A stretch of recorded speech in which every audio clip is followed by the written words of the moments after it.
சொன்னா மூமினோட அடையாளத்தோடு இருக்கிறான்னு அர்த்தம். ஏன் அந்த நேரம் 5 நேரம் தொழுகையில லொஹர் தொழுதுருவாரு, அசர் தொழுதுருவாரு, மக்ரிப தொழுதுருவாரு, இஷாவை தொழுதுருவாரு. ஆனா ஃபஜ்ர் தொழுகை ரொம்ப டயர்டா இருக்கு, தூங்கிட்டேன். அப்ப ஈமான கொண்டு நல்லா எங்க வைக்கிறான்? ஈமான டெஸ்ட் எல்லாம் எங்க வைக்கிறான்?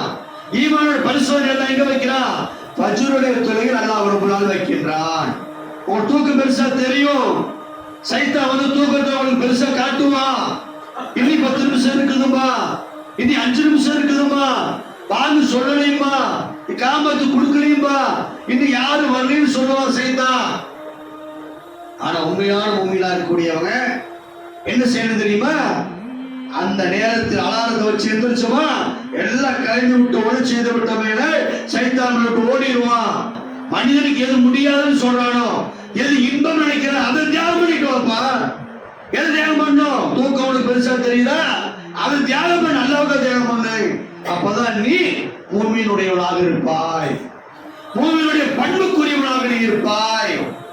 நம்ம என்ன செய்யறோம்னா, நைட்டு எல்லா சேனலையும் பார்ப்போம், டிவியில எல்லா படத்தையும் பார்ப்போம். தூங்குற எத்தனை மணிக்கு தெரியுமா? 2 மணிக்கு. அது என்ன செய்வோம்? ஃபஜ்ருடைய தொழுகை தெரிய மாட்டோம்.